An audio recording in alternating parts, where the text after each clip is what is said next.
기도해 주셔서 필리핀 선교지 방문 잘 다녀왔습니다. 1부 때는 말씀을 듣고 나서 영상을 좀 같이 봤는데요. 오늘은 2부 예배에는 영상을 좀 먼저 보고 같이 기도한 후에 말씀을 듣겠습니다. 영상이 준비가 되시면 좀 틀어주세요.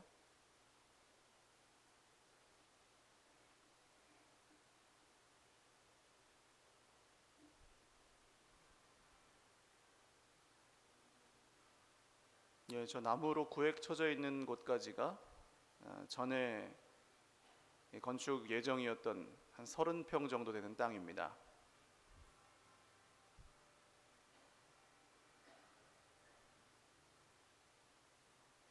그리고 지금 보시는 땅이 이제 마을에서 새롭게 제한한 땅인데 그냥 보시기에도 훨씬 좋죠. 2배 정도 되는 넓이이고 학교를 바로 면하고 있습니다.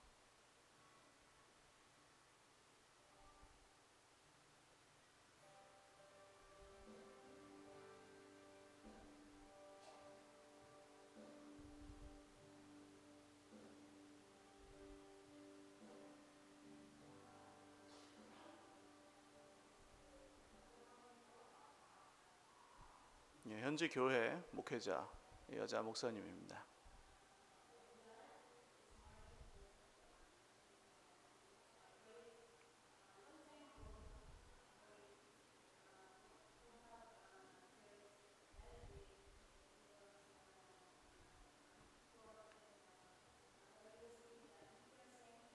예, 오래전부터 이 센터 예배당 건립을 위해서 기도하고 있다는 내용입니다.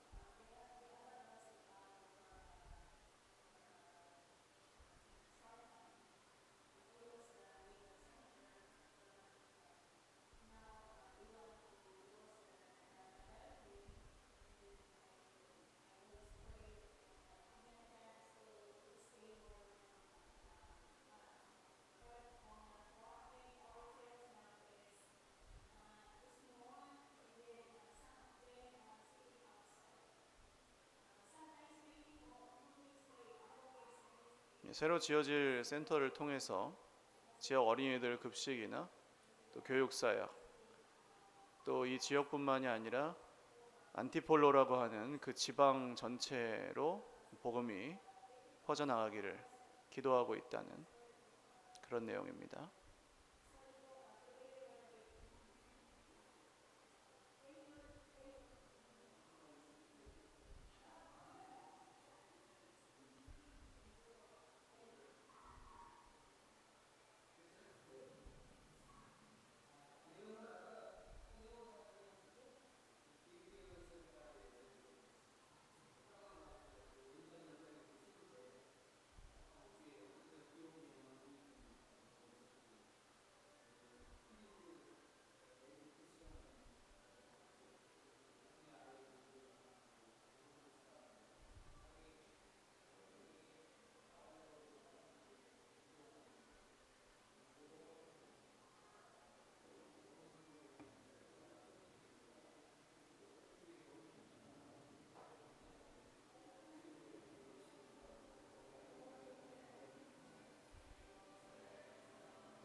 우리 하나님께 박수로 영광 돌리겠습니다.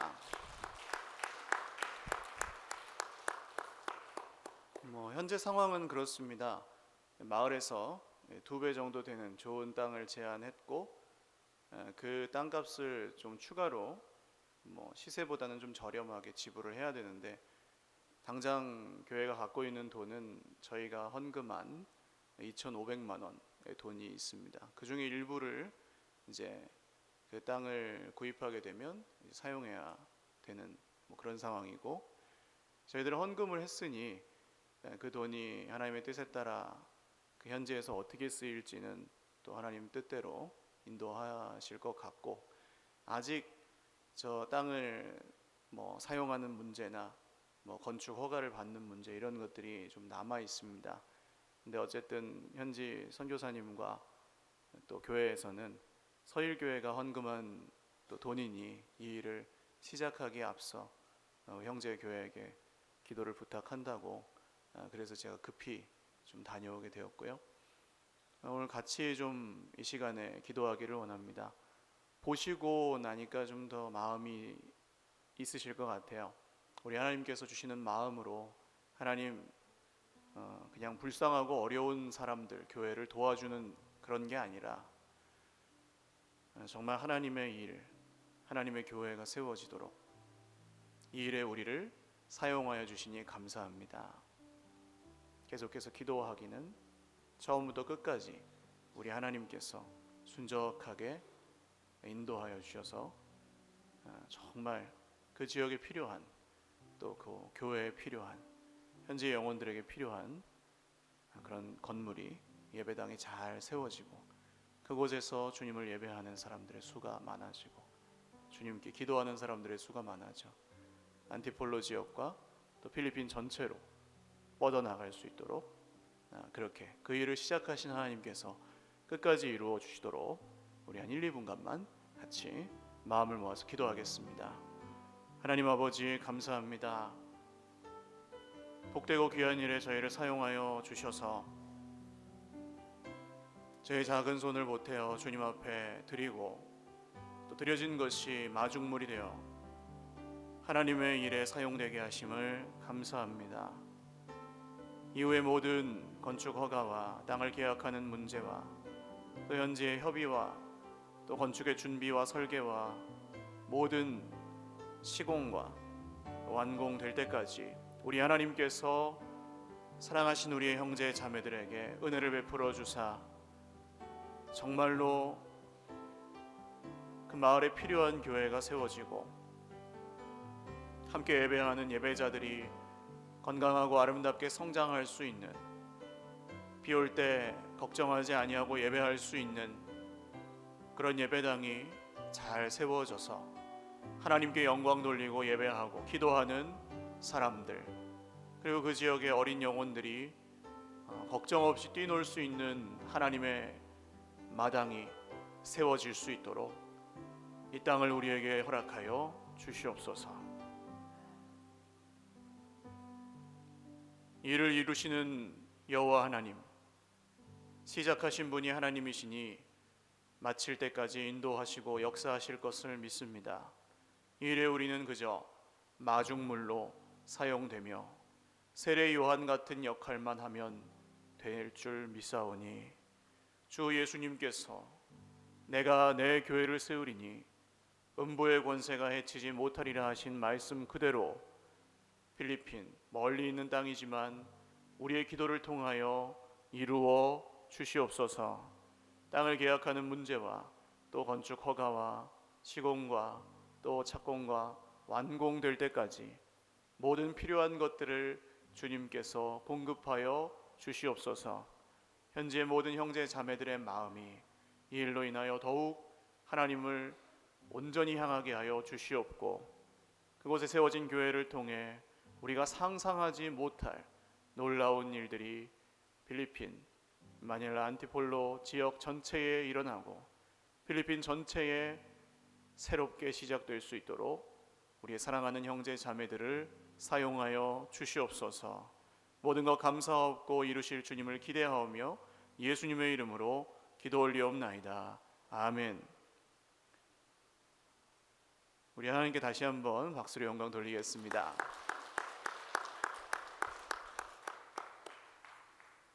오늘 생명의 양식이라는 제목으로 하나님 말씀 증거하겠습니다. 미국의 워렌 버핏이라는 사람이 있습니다. 투자의 귀재라고 불리는 사람인데요. 혹시 못 들어보셨으면 그냥 돈이 되게 많은 사람, 돈을 되게 잘 버는 사람이라고 생각하시면 되겠습니다. 한 2년 전에 이 사람과 먹는 점심 한 끼가 무려 40억 원에 낙찰되었다는 뉴스를 본 적이 있어요.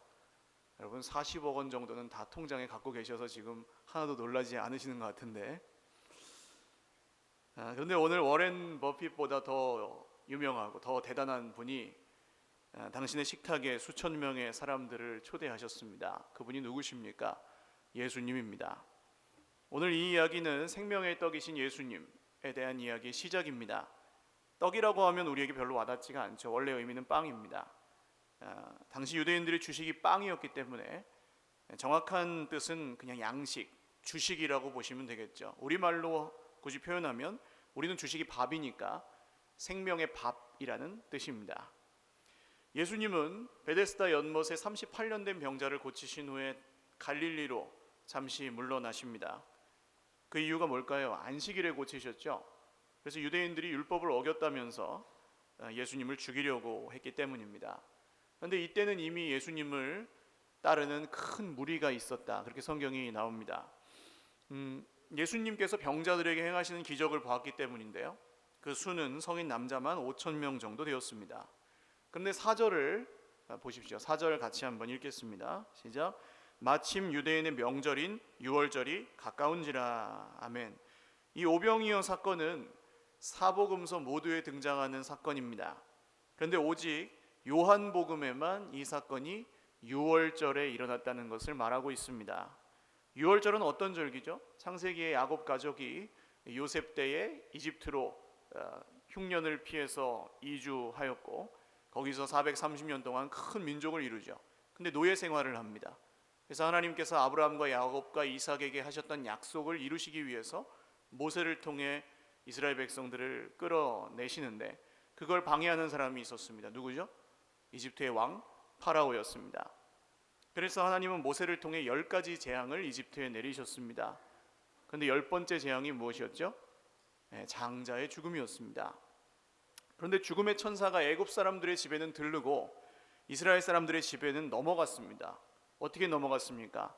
말씀하신 대로 어린 양의 피를 문설주와 인방에 바른 집은 그 천사가 이제 넘어갔어요. 그래서 유월절은 숫자 6이 아니고 넘을 월자를 쓴다고 말씀을 드렸죠.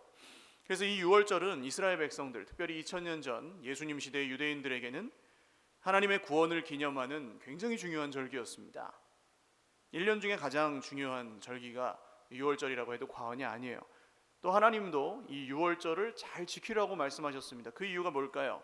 예수님 때문이겠죠. 흠없는 어린 양 예수님께서 유월절 어린 양이 되셔서 우리 죄를 다 지시고 죽으셨습니다. 그 예수님을 정확하게 가리키는 절기가 유월절이었어요. 예수님이 십자가에 죽으시고 부활하신 때가 언제입니까? 유월절입니다. 이렇게 맞는 거죠. 유월절에 애굽에서 나온 이스라엘 백성들이 홍해를 건넙니다. 그런데 거기서도 기적이 일어났죠. 홍해가 갈라져서 마른 땅이 되고 하나님의 애굽 군대는 수장시키시고 이스라엘 민족은 건너가게 하세요. 근데 출애굽기 성경을 보시면 얼마 만에 이 사람들이 불평합니까? 3일 만에 불평하기 시작합니다. 근데 불평할 이유가 뭐예요? 광야에 물이 있어요, 없어요? 없습니다. 그러니까 목이 말라서 물을 겨우 찾았는데 쓴 물이에요. 그러니까 불평이 나오죠. 원망할 만하죠. 3일 동안 사람이 물을 못 마시면 거의 죽을 지경이 되지 않습니까? 그때 모세가 하나님께 기도하고 하나님 나무를 하나 주셔서 그 쓴 물에다가 모세가 던졌더니 단물로 변해서 마라, 엘림, 그런 들어보셨죠? 근데 하나님이 왜 이렇게 하셨을까요? 그냥 목마르기 전에 물을 주시면 참 좋겠는데 왜 이런 식으로 백성들을 인도하십니까? 너희가 너희 생명을 유지시켜주는 물을 더 의지하느냐, 아니면 너희 인생을 다스리고 너희를 구원하고 너희를 인도하고 너희를 책임져주는 하나님, 나를 더 의지하느냐? 광야 초입에서 이걸 묻고 계시는 거죠. 광야에서 이 질문에 아멘을 하질 못하면 약속의 땅에 아무리 들어가도 소용이 없는 것입니다. 왜냐하면 그 약속은 하나님의 약속이기 때문이죠.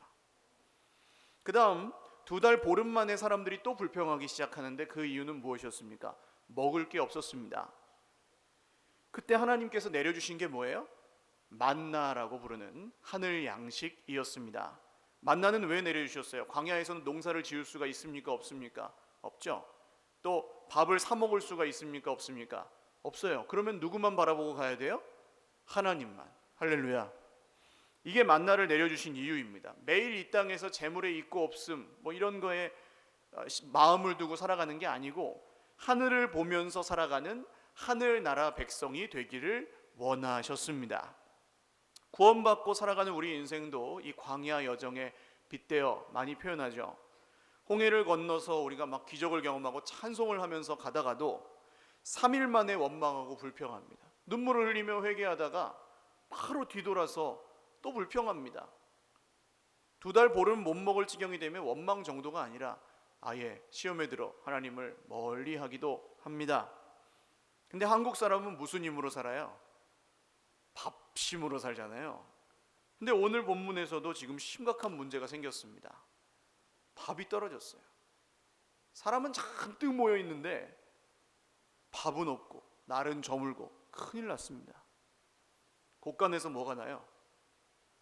인심이 나잖아요. 그러니까 배가 고프면 사람이 어떻게 돼요? 막 화가 나고 걱정이 되고 막 그렇습니다. 우리도 그렇습니다. 예수님 따라가는데 배가 고플 때가 있어요. 예수님을 따라가고 있는데 목이 마를 때가 있어요. 예수님을 따라가는데 힘들 때가 있어요. 오늘 이 사람들이 처해 있는 상황과 크게 다르지 않아요. 그런데 예수님은 그게 문제가 아니라고 하십니다. 5절과 6절을 같이 읽겠습니다. 시작. 예수께서 눈을 들어 큰 무리가 자기에게로 오는 것을 보시고 빌립에게 이르시되 우리가 어디서 떡을 사서 이 사람들을 먹이겠느냐 하시니 이렇게 말씀하심은 친히 어떻게 하실지를 아시고 빌립을 시험하고자 하심이라. 아멘. 우리가 어디서 떡을 사서 이 사람들을 먹이겠느냐, 이게 아까 구약 이스라엘 백성들이 어디서 했던 질문이겠습니까? 광야에서. 그렇죠? 광야에는 먹을 걸 살 데도 없고 뭐 구할 데도 없잖아요. 요한복음에는 여기가 산이라고 나오지만 마태복음과 마가복음에는 여기가 어디라고 나올까요? 빈들이라고 나옵니다. 빈들은 광야예요. 그러니까 구약 성경의 역사와 예수님의 말씀이 지금 겹치고 있는 겁니다. 그리고 우리 삶과도 겹치고 있어요. 왜 그렇습니까? 이게 왜 우리에게 상관이 있습니까? 이 말씀이? 우리도 그렇죠. 해결이 안 돼요. 지금 이 자리에 있는 뭐 한 2만 명쯤 모여 있었다고 하면 그 자리에 있는 누구도 이 문제를 해결할 수가 없어요. 사람이 잔뜩 모여 있는데 밥이 없는. 구약의 광야도 똑같아요. 돈도 없고 먹을 것을 살 데도 없잖아요. 우리는 보통 내 힘으로 해결되는 문제는 고민하지 않습니다. 걱정도 하지 않습니다. 돈으로 해결되는 문제는 그냥 돈으로 값을 치르면 되죠. 그런 건 기도 제목도 아니에요. 그냥 하면 되지. 그런데 분명히 우리 인생에는 어떻게 할 수 없는 문제가 있습니다. 성경은 뭐 그 문제를 다 이제 거슬러 올라가 보면 인간의 자기 중심성 때문이라고, 죄 때문이라고 하죠. 그런데 예수님께서 이 사람들이 지금 해결할 능력이 전혀 없다는 것을 아시면서도 왜 이렇게 물으십니까? 오늘 성경을 보시면 시험하려고 하셨대요. 근데 예수님의 시험, 하나님의 시험은 함정에 빠뜨리고 망하게 하는 시험이 아닙니다. 할렐루야. 그래서 하나님은 친히 아무에게도 시험을 받지도 아니하시고 아무도 시험하지 않으신다, 그런 말씀이 있죠. 마귀의 시험하고 다르기 때문이에요. 하나님의 시험, 예수님의 시험은 그럼 뭘 주시려고 시험하실까요? 믿음을 주시려고 시험하십니다. 그러니까 예수님은 지금 이 문제가 먹을 것이 있고 없는 문제가 아니라고 말씀하시는 거예요. 뭐가 문제입니까? 그러면 믿음이 문제라는 말씀을 하고 싶으신 거예요. 요한복음에만 나오는 얘기가 또 있습니다. 빌립이 뭐라고 대답합니까? 빵을 사다가 조금씩만 먹여도 200데나리온은 있어야 됩니다. 그러면 얼마예요? 노동자의 하루 품삯이 1데나리온이었습니다. 그러면 넉넉하게 쳐서 한 10만 원이라고 치면 지금 2천만 원어치 빵이 있어야 먹을 수 있겠습니다. 그런 뜻이에요. 남자, 여자, 노인, 아이들 다 합쳐서 2만 명쯤 있다고 치면 이 1,000원짜리 빵 하나씩 사 먹으면 계산이 대충 맞아요. 그런데 여러분, 여기 동네 파리바게트를 가시면 갑자기 가셔가지고 빵 2,000개만 2만 개만 주세요 그러면은 줘요, 안 줘요? 없죠. 있을 리가 없죠. 2만 개가. 계산은 잘 했는데 해결이 돼요, 안 돼요? 안 됩니다. 여러분, 계산해서 해결될 문제는 문제도 아니에요. 그런데 하나님께서는 우리에게 해결해 주시려고 하는 문제는 우리가 계산해서 해결되는 문제보다 더 큰 문제예요. 그래서 이게 지금 무슨 문제라고 했습니까? 믿음의 문제라고 했죠. 그리고 이 문제가 그 믿음이라는 열쇠로 해결되기 시작합니다. 베드로 동생 안드레가 꼬마를 한 명 데리고 와요. 여러분, 요한복음을 잘 읽어보시면 재밌는 게 많습니다. 사복음서에 이 사건이 다 나오는데 이 꼬마 소년 얘기는 어디에만 나올까요? 요한복음에만 나와요. 왜 그럴까요? 다른 데는 그냥 제자들이 우리에게 떡 5개와 물고기 2마리가 있습니다. 어떻게 그것이 이 많은 사람에게 무슨 소용이 있겠습니까? 그러는데 요한복음에는 이 아이가 갖고 있던 도시락이라는 얘기가 나와요. 이상하지 않습니까, 여러분? 근데 2만 명이 모여 있고 제자들이 있고 예수님과 제자들을 섬기는 여인들이 있었어요.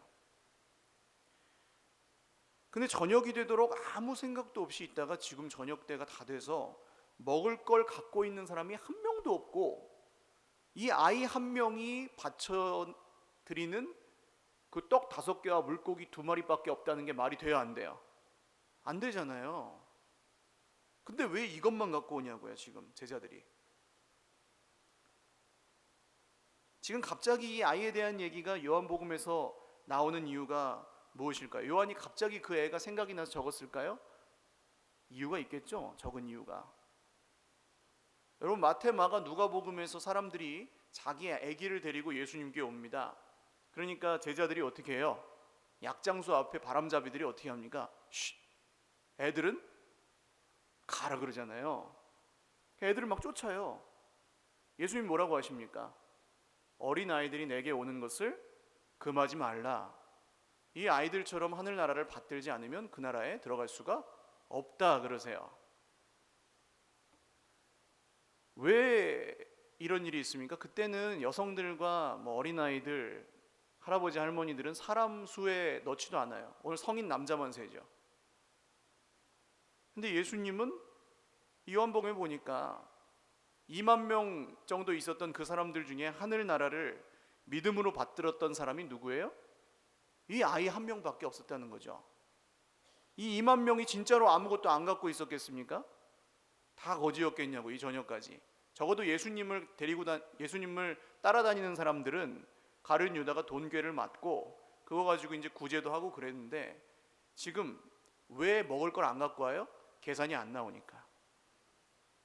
그냥 드려도 소용없다.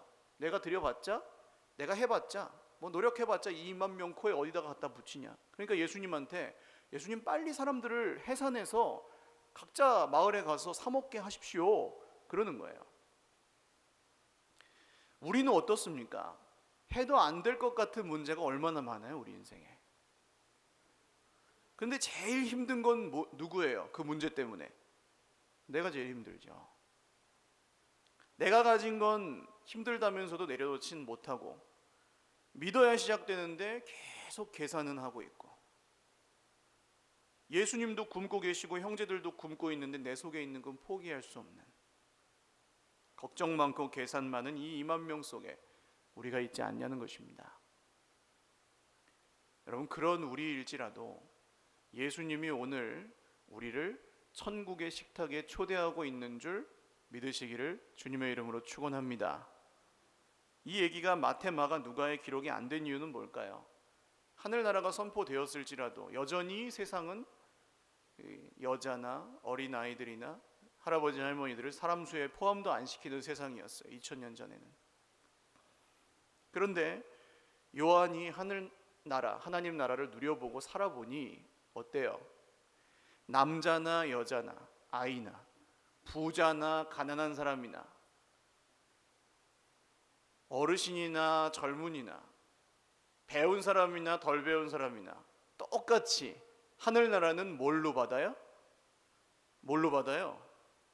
여러분, 설교가 빨리 끝나는 원리를, 하늘나라는 뭘로 받아요? 믿음으로 받아요. 할렐루야. 공평해도 이렇게 공평할 수가 없어요.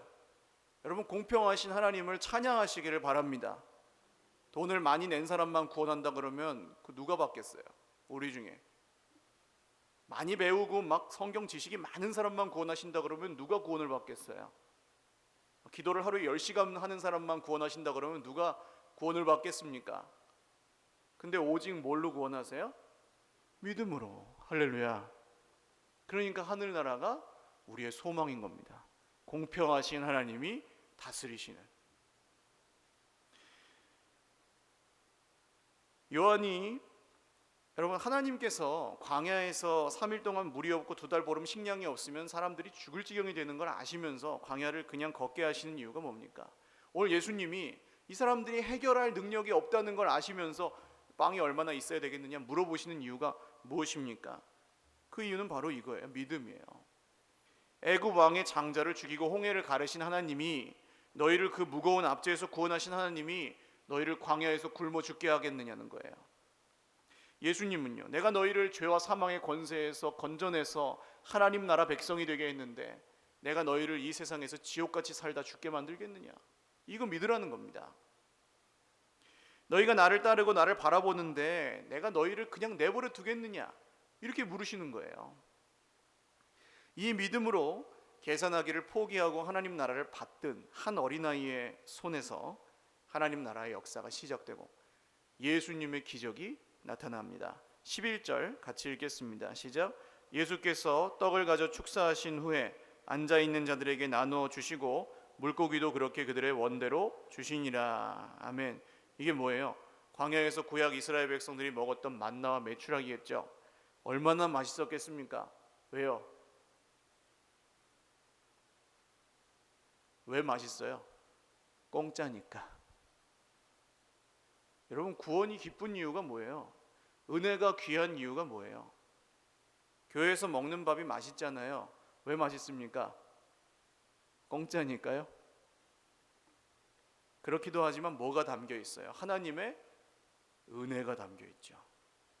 일부 예배 때 막 추운 예배당에 오셔가지고 일찍 예배 드리고 지금 올라가셔서 밥하고 계시는 우리 형제 자매들의 사랑이 담겨 있죠. 그냥 밥이 아니에요. 그러니까 맛있죠. 말씀은 왜 맛있어요? 목사님이 설교 준비를 열심히 해서요? 목사님이 말을 잘해서요? 말을 아무리 잘하고 설교 준비를 아무리 열심히 해도 맛이 없을 수 있습니다. 그러면 말씀은 왜 맛있어요? 하나님이 은혜를 주시니까. 할렐루야. 다른 설명이 없어요. 은혜를 주시면 맛이 있고 은혜가 없으면 맛이 없고. 근데 은혜가 뭐예요? 좀 싸게 표현하면 공짜지만 여러분, 은혜는 떨이가 아닙니다. 바겐세일이 아니에요. 싸구려가 아니에요. 아무나 받으라고 던져놓고 막 받을 사람만 받아라, 그런 게 아니라고요. 하나님이 누구를 죽도록 사랑하셔서요? 나를. 할렐루야. 그래서 정말 바로 오늘 나에게 이 세상 누구에게도 무엇으로도 값주고 살 수 없는 최고로 좋은 것을 하나님이 누구에게 주세요? 나에게 주시는 것이 바로 은혜인 줄 믿으시기 바랍니다. 그 은혜가 지금 이 수많은 사람들에게 어떻게 주어집니까? 11절, 그들의 원대로 주시니라. 따라하십시오. 그들의 원대로 주시니라. 원하는 대로 주셨다는 거예요. 여러분, 믿으십니까? 이게 하나님 나라의 식탁에서 벌어지는 일입니다. 한 사람이 계산하기를 포기하고 믿음으로 어린아이처럼 하나님 나라를 받들 때 예수 그리스도께서 역사하시고 그 은혜를 2만 명이 먹었다는 거예요. 그들의 원대로 주시니라. 그래서 12절 보시면 사람들이 어떻게 돼요? 배고파요? 배불러요? 배고파요? 배불러요? 배가 불러요. 사랑하는 여러분, 오늘도 오직 예수 그리스도 안에서 이 천국의 식탁에서 배부른 은혜가 있으시기를 주님의 이름으로 축원합니다. 은혜를 받으면 배가 불러야 정상이에요. 할렐루야. 목마른 사슴이 시냇물을 찾아서 마시면 목이 이제 안 말라야 정상이에요. 그게 진짜면. 냠냠하다는 말 아십니까? 먹을뚱말뚱하게 있는 그런 거 말하잖아요. 근데 음식은 보통 냠냠하게 먹어야 맛있어요. 어떤 라면이 제일 맛있습니까? 뭐 1위부터 10위까지 어떤 분은 순위를 내리던데 어떤 라면이 제일 맛있을까요? 제가 먹어봤는데 한 개를 끓여가지고 5명이 먹으면 제일 맛있어요. 라면은 10명이 먹으면 더 맛있을지도 몰라요. 근데 은혜는 냠냠하게 받으면 아무것도 없어요. 배부르게 받으셔야 돼요. 할렐루야. 은혜가 있죠. 늘 있어요. 그런데 그걸 늘 있다고 너무 당연하게 여겨가지고 원하지도 않아요. 구하지도 않아요. 성령이 우리와 함께 하시죠. 말씀대로. 근데 뭐가 문제예요? 성령이 함께 하셔도 성령을 의지해서 살려고 하질 않아요. 성령이 함께 하시는 걸 기뻐하질 않아요. 말씀이 문제가 아닙니다. 내가 문제죠. 은혜를 원대로 배부르게 받으시기를 주님의 이름으로 축원합니다. 이게 결론이에요. 하나님의 은혜는 넘치는 동시에 정확합니다. 할렐루야. 모순인데 하나님의 은혜는 늘 정확해요. 흘러 넘치는데 정확해요. 예수님이 뭐라고 하십니까? 12절 같이 읽겠습니다. 시작. 그들이 배부른 후에 예수께서 제자들에게 이르시되 남은 조각을 거두고 버리는 것이 없게 하라 하심으로. 아멘.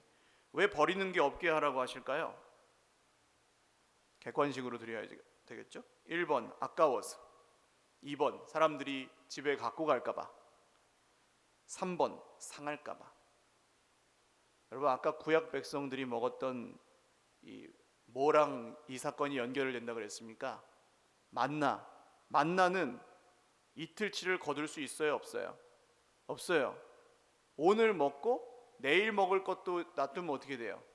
썩어요. 상해요. 왜 그렇습니까? 은혜가 그런 거거든요. 넘치게 주시는데 오늘 먹고, 그러니까 우리 주기도문 아시잖아요?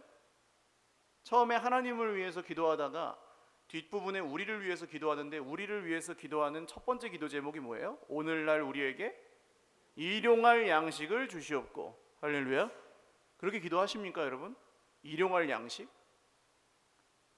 내일 먹을 양식을 위해 기도하는 게 아니에요. 오늘 먹을 양식을 위해서 기도해요.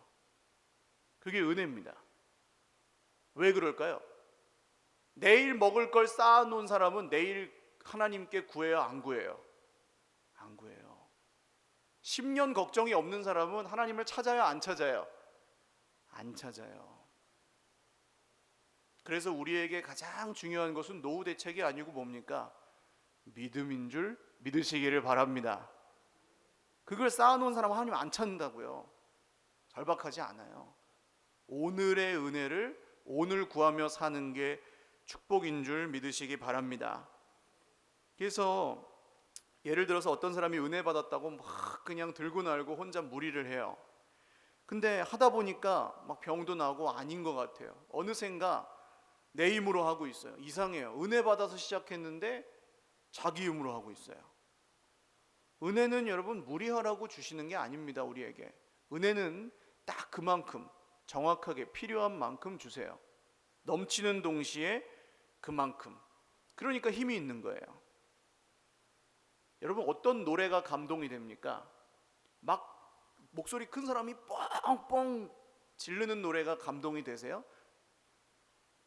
소리 크다고 감동되는 게 아니죠.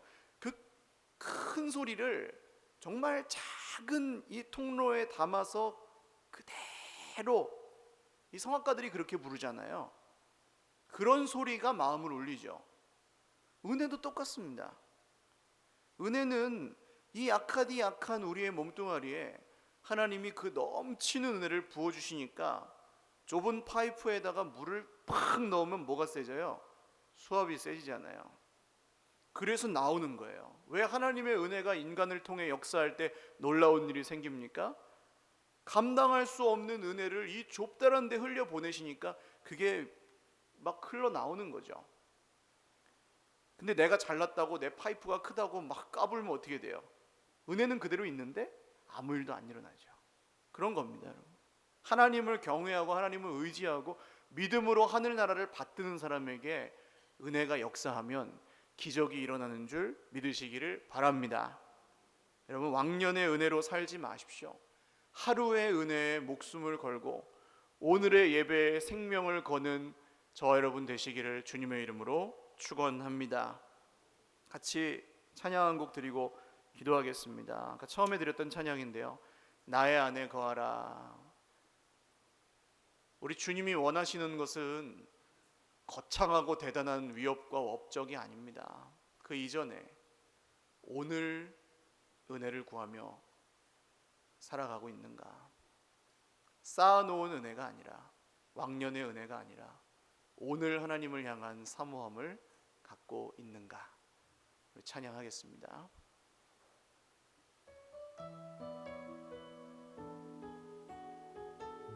나의 안에 거하라, 나의 안에 거하라.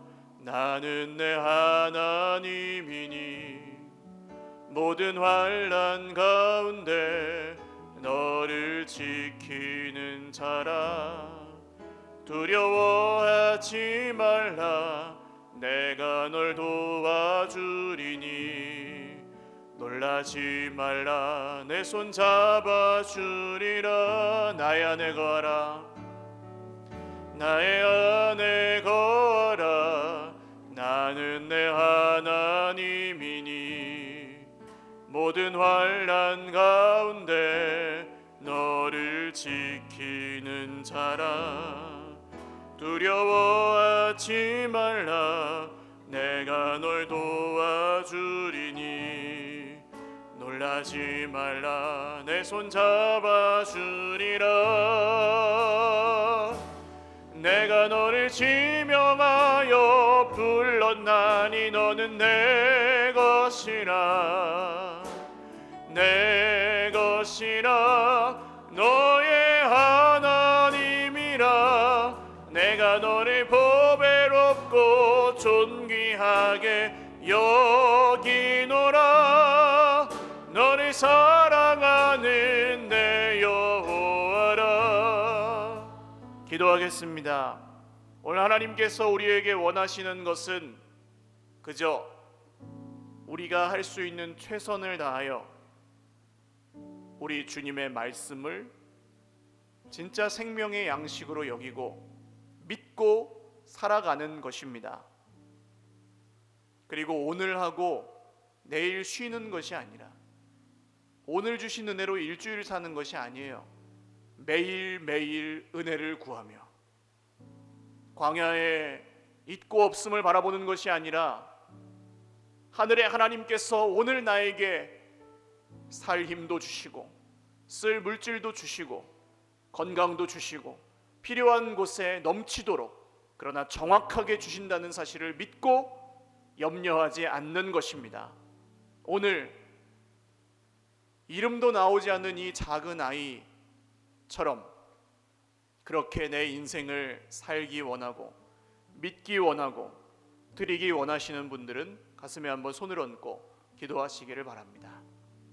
하나님, 정말 우리가 할 수 있는 것은 없지만, 제가 드릴 수 있는 것은 없지만 저의 마음을 다하여 하나님 앞에 믿음으로 살기를 원하오니 나를 도와 주시옵소서. 나를 통하여 하나님의 놀라운 일들을 행하여 주시옵소서. 기도하겠습니다.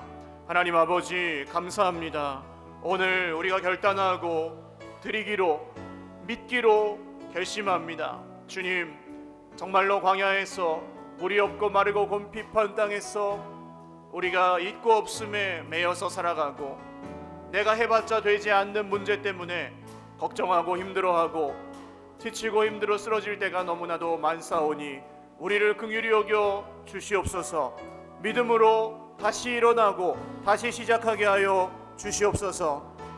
그 옛날 6월절에 하나님께서 베풀어 주셨던 구원이, 그 2000년 전 이 수많은 사람들이 예수님 한 분으로 인하여 먹고 마셨던 그 기적이 우리 인생에도 일어나게 하시기를 원하오니 그 흘러 넘치는 은혜가 정확하게 우리의 이 약하고 좁은 파이프와 같은 인생에 흘러 넘치게 하실 때 정말로 하나님의 기적이 일어나게 하실 줄을 믿사오니 그 말씀대로 우리를 사용하여 주시고 이 약속대로 이루어 주시옵소서. 존귀하신 하나님 아버지, 감사합니다. 오늘 드리는 예배를 통하여 이 어린아이의 믿음이 우리에게도 있기를 원합니다. 드리고 싶었으나 내 하나 드리는 것 무슨 소용이 있을까 하여 드리지 못하던 헌신과 경건과 예물과 마음과 그 무엇이라 할지라도 우리 하나님께서 놀랍게 이루실 것을 이제 믿고 드리기로 결단을 합니다. 주님의 식탁에 참여하여 적어도 밥을 먹어야 살 수 있다는 걸 믿는 것처럼 생명의 양식이신 예수님의 말씀을 먹고 마시며 살기를 원하오니 주여 매일매일의 삶에 우리를 도와 주시옵소서. 우리를 통하여 놀라운 일을 행하실 것을 기대합니다. 작은 어린아이의 헌신을 통해 2만 명의 사람이 먹었던 것처럼 오늘 우리를 통하여서도 놀라운 풍성한 하늘나라의 축복이 우리가 만나는 모든 사람들에게 흘러가게 하여 주시옵소서. 감사하옵고 예수님의 이름으로 축복하며 기도 올리옵나이다. 아멘. 우리 하나님께 박수로 영광 돌리겠습니다.